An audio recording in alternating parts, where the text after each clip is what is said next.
നമസ്കാരം. ലോകത്തിൽ ഏറ്റവും കൂടുതൽ ഭാഗ്യവതികളും ഭാഗ്യവാന്മാരും ആരായിരിക്കും? ചിലർ പറയും ലോകത്തിൽ ഏറ്റവും കൂടുതൽ ഭാഗ്യവാന്മാർ ഓരോ പിതാക്കന്മാരുമാണ്, അല്ലെങ്കിൽ ഭാഗ്യവതികൾ ഓരോ അമ്മമാരുമാണ്.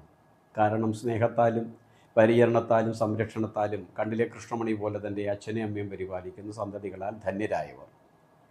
ചിലർ പറയും ഞങ്ങളാണ് ലോകത്തിലെ ഏറ്റവും വലിയ ഭാഗ്യദോഷികൾ. കാരണം കഷ്ടപ്പെട്ട ജീവിതത്തിൻ്റെ നല്ലൊരു ശതമാനം മുഴുവൻ പാഴാക്കി, പക്ഷേ തിരിഞ്ഞു നോക്കുകയോ സ്നേഹത്തിലോടൊരു വാക്ക് പറയുകയോ ചെയ്യാത്ത സന്തതികൾക്ക് ജന്മം കൊടുത്തു എന്നതാണ് ഞങ്ങൾ ചെയ്ത ഏറ്റവും വലിയ തെറ്റ്. ഭഗവാൻ എന്തിനാ ഞങ്ങളെ ഇങ്ങനെ ശിക്ഷിക്കുന്നത്, വേദനിപ്പിക്കുന്നത് എന്ന് സങ്കടപ്പെടുന്നവരും അനവധിയായിട്ടുണ്ട്. എന്തായാലും ഒന്നുറപ്പാണ്, ലോകത്തിൽ ഏറ്റവും കൂടുതൽ സന്തോഷപ്പെടുന്നവരുടെ കൂട്ടത്തിലും ഏറ്റവും കൂടുതൽ സങ്കടപ്പെടുന്നവരുടെ കൂട്ടത്തിലും അമ്മമാരും അച്ഛന്മാരുമായിരിക്കും മുൻപന്തിയിൽ. കലികാലത്തിൽ വിശിഷ്യ സമകാലിക ലോകത്തിൽ ഒരു പക്ഷേ സങ്കടപ്പെടുന്ന അച്ഛനമ്മമാരുടെ എണ്ണം കൂടുന്നുണ്ടോ? അച്ഛനമ്മമാരോട് സംസാരിക്കുമ്പം പരാതിയുടെ വലിയ ഭാണ്ഡക്കെട്ടുകളാണ് അവർ നമ്മുടെ മുമ്പിലേക്ക് വെക്കുന്നത്. എന്നെ നോക്കുന്നില്ല, കുഞ്ഞിനെ ഒന്നും എടുക്കാൻ സമ്മതിക്കുന്നില്ല, മരുന്ന് വാങ്ങിത്തരുന്നില്ല, പിന്നെയോ അടുത്തൊരല്പനേരം ഇരിക്കുന്നില്ല, ഭാര്യയോട് ഭയമാണ്, അതുകൊണ്ട് എന്നോട് മിണ്ടത്ത് പോലുമില്ല എന്ന് പറയുന്നു ചിലർ പറയുന്നു സ്വത്തും സമ്പത്തും മാത്രം മേടിക്കാൻ വേണ്ടി വരുന്നു, ചിലർ പറയുന്നു പെൻഷൻ കിട്ടുന്ന ഡേറ്റ് നോക്കി വരുന്ന മക്കളുണ്ട് അത്രയും, ചിലർ പറയുന്നു സ്വത്ത് സമ്പത്തുമെല്ലാം എഴുതി വാങ്ങിയിട്ട് ഒരു വേലക്കാരിയെ കണക്കെ സങ്കടപ്പെട്ട തലത്തിൽ കഴിയേണ്ടി വരുന്നു എന്ന് ചിലർ നല്ല ഉന്നതമായ തലത്തിൽ ഗവൺമെൻറ് സർവീസിൽ നിന്നും റിട്ടയർ ആയവരും സാമാന്യം ഭേദമുള്ള തുക പെൻഷനായി ലഭിക്കുന്നവരുണ്ട്. എന്നാൽ അടുത്ത കാലത്ത് അത്തരത്തിലുള്ള ഒരു അമ്മയെ പരിചയപ്പെട്ടപ്പോൾ അമ്മ പറയുകയുണ്ടായി, ഭവനത്തിന് പുറത്തിറങ്ങാൻ കഴിയില്ല, ആരോടെങ്കിലും ഒന്ന് സംസാരിക്കാൻ കഴിയത്തില്ല, ഒറ്റയ്ക്ക് ഒരു ഭവനത്തിൽ ഒരു വേലക്കാരിയുമുണ്ട്, മക്കൾ അറേഞ്ച് ചെയ്തതാണ്, പുറത്ത് ആരോടെങ്കിലും സംസാരിക്കാൻ തുടങ്ങിയാൽ ഉടനെ ഫോൺ അടിക്കും, അമ്മ ആരോടെ ഇപ്പോൾ സംസാരിക്കുന്നത്, അകത്ത് കയറിപ്പോ എന്നുള്ള വാണി.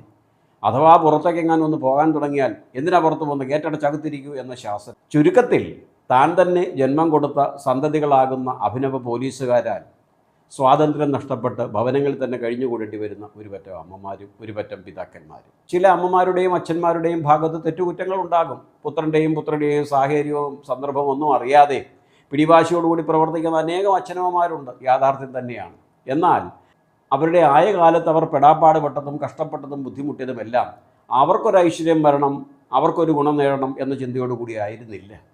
അവർ ഉണ്ണാതെ ഉറങ്ങാതെ നല്ലൊരു ആഹാരം കഴിക്കാതെ നല്ലൊരു വസ്ത്രം ധരിക്കാതെ കഷ്ടപ്പെട്ടതും പെടാപ്പാട് പെട്ടതും തൻ്റെ സന്തതിക്കൊരു നല്ല രീതി വരണം, സന്തതിക്കൊരു നല്ല രീതി വന്നാൽ വാർദ്ധക്യകാലത്ത് തനിക്ക് താങ്ങായും തണലായും അവൻ മാറും, ഇല്ലെങ്കിൽ അവൾ മാറും എന്ന വിശ്വാസമായിരുന്നു.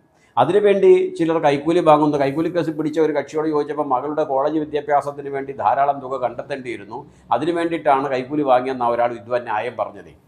അപ്പോൾ ഒരു പക്ഷേ ശരിയായിരിക്കും, അദ്ദേഹം കൈക്കൂലി വാങ്ങിയത് മകൾക്ക് വിദ്യാഭ്യാസത്തിന് വേണ്ടിയിട്ടായിരിക്കും, പക്ഷേ അത് ന്യായീകരണമല്ല. അന്യനെ ചൂഷണം ചെയ്തല്ല തൻ്റെ മകളെ പഠിപ്പിക്കേണ്ടത്. പക്ഷേ അദ്ദേഹത്തിൻ്റെ മുമ്പിൽ മറ്റ് മാർഗ്ഗമില്ലെന്ന് അദ്ദേഹം തെറ്റിദ്ധരിച്ചു തന്മൂലം തൻ്റെ മുമ്പിലേക്ക് വരുന്ന സാധാരണക്കാരായ വ്യക്തികളെ ചൂഷണം ചെയ്ത് ഭീഷണിപ്പെടുത്തിയും സാഹചര്യ സമ്മർദ്ദങ്ങൾക്ക് വശംവദരാക്കി അവരിൽ നിന്ന് കൈക്കൂലി വാങ്ങി എന്നിട്ട് ന്യായവാദം പറയുന്നു.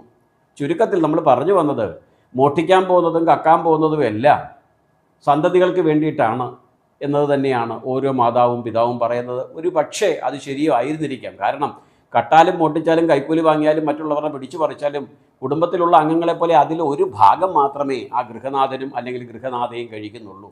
ഏവരും ഒരേപോലെ തന്നെയാണ് കഴിക്കുന്നത്. പക്ഷേ അതിൻ്റെ പാപഫലങ്ങൾ കർമ്മഫലങ്ങൾ അനുഭവിക്കേണ്ടി വരുന്നത് ഗൃഹനാഥനും ഗൃഹനാഥയുമാണ്. ഇവിടെ നമ്മൾ പറഞ്ഞു വരുന്നത്, ഈ സന്തതിക്ക് വേണ്ടി പെടാപ്പാട് പെട്ട് അവസാന സന്തതികൾ ഐശ്വര്യകരമായ തലത്തിലേക്ക് ഉയർത്തപ്പെടുമ്പോൾ അവരുടെ അന്തസ്സിനും അവരുടെ നിലവാരത്തിനും യോജിക്കാത്ത വസ്തുവകകളായി സാമഗ്രികളായി അച്ഛനും അമ്മയും മാറപ്പെടുന്നു. അവരുടെ സ്റ്റാറ്റസിനെ അവമതി ഉണ്ടാക്കുന്ന തരത്തിൽ അച്ഛനെയും അമ്മയും കാണുന്നു. അവരുടെ സംസ്കാരത്തിനും നിലവാരത്തിനും ഇവർ കളങ്കമാണ് എന്ന് ധരിച്ചുകൊണ്ട് പിന്നാമ്പുറങ്ങളിലേക്ക് ഒതുക്കപ്പെടുന്നു. കഴിയുമെങ്കിൽ ചില വിദ്വാൻമാർ വൃദ്ധസദനത്തിലേക്കും തള്ളിവിടാൻ ശ്രമിക്കുന്നുണ്ട്. ചിന്തിക്കൂ, ഈ അവസ്ഥ വരുമ്പോൾ താൻ കഷ്ടപ്പെട്ട് ബുദ്ധിമുട്ടി കൈക്കൂലി വാങ്ങിയോ മോഷ്ടിച്ചോ ഒക്കെ പോറ്റി വളർത്തിയ മകൻ അതിനെപ്പറ്റി യാതൊരുവിധ ചിന്തയുമില്ലാതെ, മകൾ അതിനെപ്പറ്റി യാതൊരുവിധ ചിന്തയുമില്ലാതെ തന്നെ നിഷ്കരുണം പടിയടച്ച് പിണ്ടം വെക്കുമ്പോൾ, പുറത്തേക്ക് തള്ളുമ്പോൾ, ഒന്ന് സ്നേഹത്തോടു കൂടി സംസാരിക്കാൻ പോലും ശ്രമിക്കാതിരിക്കുമ്പോൾ, ഒരു നേരത്തെ അന്നമോ വസ്ത്രമോ ആഹാരമോ വാങ്ങിത്തരാൻ കൂടി ശ്രമിക്കാതിരിക്കുമ്പോൾ, ഭഗവാനെ ഞാൻ ഈ പെടാപ്പാട് പെട്ടത് മുഴുവൻ പാഴായിപ്പോയല്ലോ എന്ന് ചിന്ത വരും. മറ്റുള്ളവനെ ചതിച്ചും വഞ്ചിച്ചുമൊക്കെ ഞാൻ ഈ നേടിയെടുത്ത് ഇവന് വേണ്ടി കൊടുത്തത് അല്ലെങ്കിൽ ഇവൾക്ക് വേണ്ടി കൊടുത്തത് മുഴുവൻ പാഴായല്ലോ എന്ന തോന്നൽ വരും. പാഴാണ്. പക്ഷേ അന്ന് പണ്ട് നമ്മൾക്ക് ആ ബോധമുണ്ടായില്ല. ഇന്ന് സാഹചര്യം തന്നെ നമ്മെ പഠിപ്പിച്ചു. അന്യാധീനമായി ആധാർമികമായി കവർന്നെടുത്ത് ആർക്ക് കൊടുത്താലും അത് വർത്താവില്ല, ഗുണപ്രദമാകില്ല. എത്ര സങ്കടകരമാണ്. ആരോട് പറയും? പുറത്തുള്ളവരോട് പറയാൻ മാനക്കേടാണ്.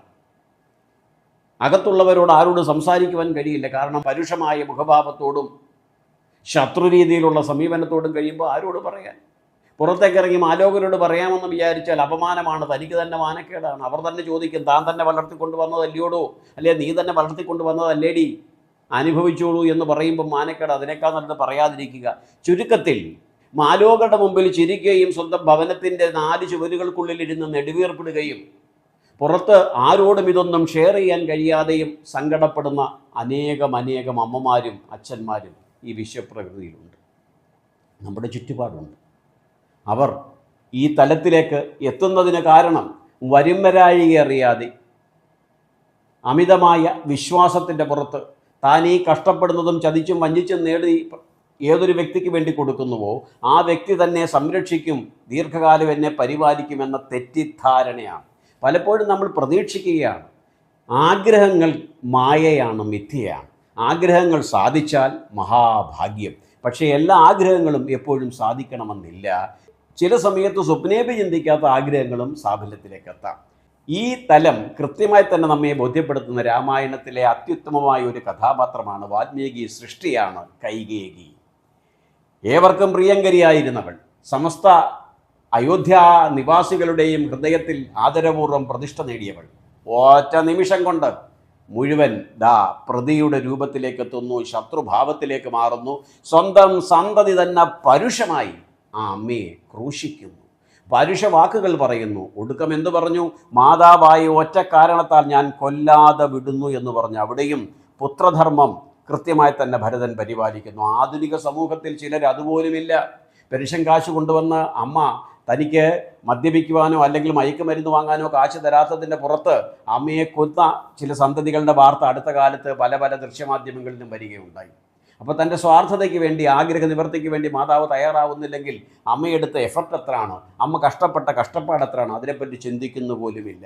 ധാർമ്മികപരമായി വളർത്തുന്ന ചില മാതാപിതാക്കൾക്ക് പോലും ഒരുക്കം സങ്കടം നേരിടേണ്ടി വരുന്നു. അക്കൂട്ടത്തിൽ അധാർമികമായ രീതിയിൽ തങ്ങളുടെ സന്തതികൾക്ക് ഐശ്വര്യം നേടുന്നതിന് വേണ്ടി വഴികൾ കണ്ടെത്തുകയും ചെയ്തവരും ഉൾപ്പെടുന്നുണ്ട്. ഏതായാലും ഒന്ന് പറയാം, അമിതമായി പ്രതീക്ഷിക്കരുത്. കാരണം നമ്മുടെ പൂർവികർ പണ്ടേ പറഞ്ഞു, സൽസ്വഭാവിയായ സന്തതി ഉണ്ടെങ്കിൽ സമ്പത്തൊന്നും വേണ്ട. കുട്ടിയുടെ പേരിൽ 3 കോടിയോ 4 കോടിയോ ബാങ്കിൽ ഡിപ്പോസിറ്റ് ചെയ്യണമെന്ന ചിന്തയാകരുത് ഉണ്ടാകേണ്ടത്. എൻ്റെ മകൻ അല്ലെങ്കിൽ എൻ്റെ മകൾ ഒരു സൽബുദ്ധിയുള്ളവളായിരിക്കണം, സൽബുദ്ധിമാനായിരിക്കണം. അവൻ യഥാരീതി അച്ഛനെയും അമ്മയെയും വാർദ്ധക്യകാലത്ത് പരിപാലിക്കാനുള്ള സുമനസ്സുള്ളവനാകണം. അവന് വേണ്ടി അവൻ്റെ അച്ഛനും അമ്മയും അനുഭവിച്ച യാതനയും വേദനയും ഒരല്പമെങ്കിലും ചിന്തിക്കാൻ കഴിവുള്ളവനാകണം.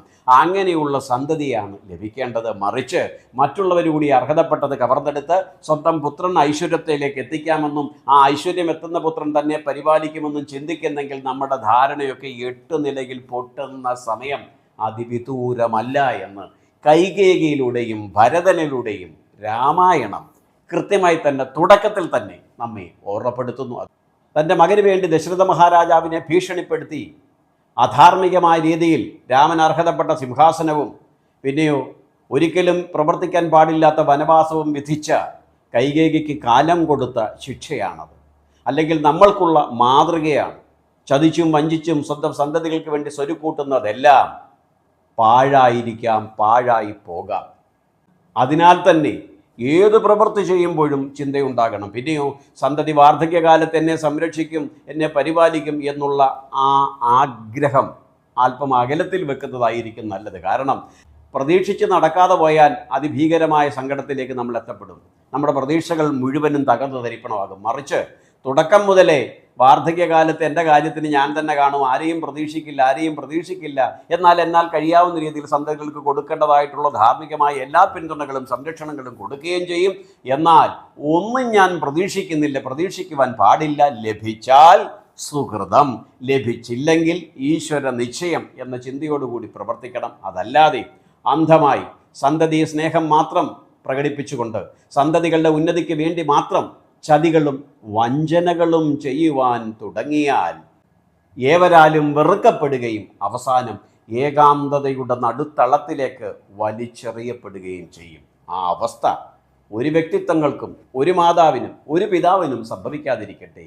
സ്നേഹമസൃണമായ പരിചരണങ്ങളാൽ പരിപാലിക്കുന്ന സന്തതികളാലും ഇത് ശ്രമിക്കുന്ന ഓരോ മാതാവിനും പിതാവിനും സർവേശ്വരൻ സർവ്വവിധമായ അനുഗ്രഹത്തെയും പ്രദാനം ചെയ്യട്ടെ എന്ന് ഭക്തി ആദരപൂർവ്വം പ്രാർത്ഥിച്ചുകൊണ്ട് മറ്റൊരു വിഷയവുമായി വീണ്ടും കണ്ടുമുട്ടുന്നത് വരെ പ്രിയമിത്രങ്ങളെ, അമൃതം ഗോപാലകൃഷ്ണൻ എന്ന ഈ എളിയവൻ്റെ ശതകോടി പ്രണാമം.